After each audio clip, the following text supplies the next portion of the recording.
All right, Mr. Ian, very nice to see you again. Sit down.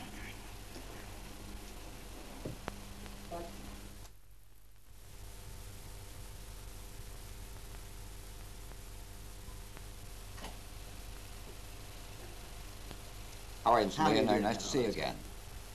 again.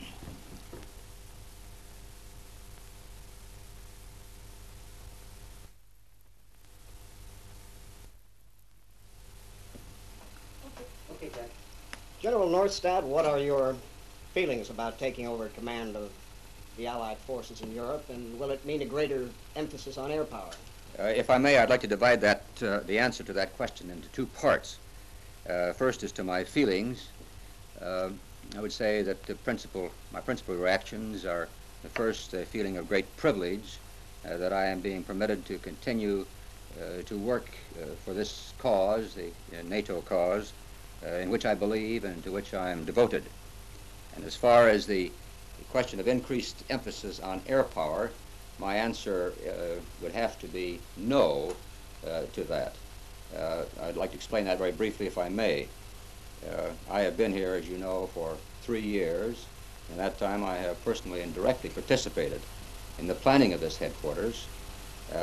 So I have a measure of responsibility for the concept and the plans that we now have.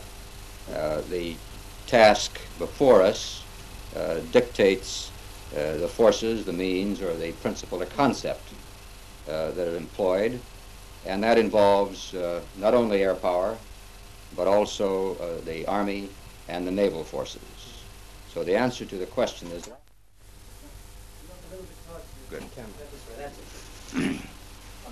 Yeah, as to the second part of your question, will this mean a greater emphasis on air power?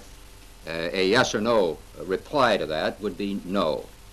As you know, I have been here for 3 years in this headquarters, and before then at Fontainebleau, and I have been directly and personally associated with the planning of this headquarters. So my taking over this new position will not inject anything new in that respect.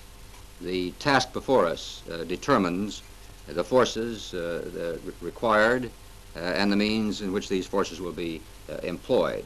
And as we see it, as we have seen it, as we see it now, and I believe we'll see it in the immediate future surely, this involves the use of air power, of ground forces, and of naval forces. Do you anticipate considerable streamlining of NATO conventional forces in the light of progress in new weapons, and if so, a consequent reduction in defense budgets?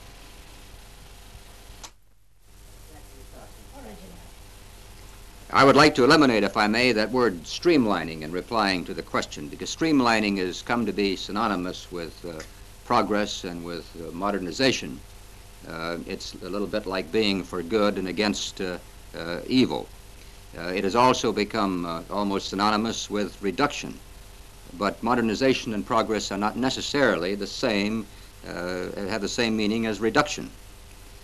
We propose that the forces will continue to be modernized, that the forces will continue to be improved, but this will not necessarily mean any significant reduction.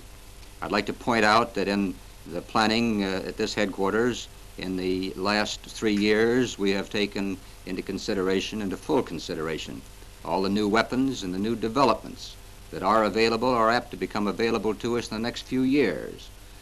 So that our present planning can be said to be, for instance, a new weapons plan. And for that reason, I would not look for any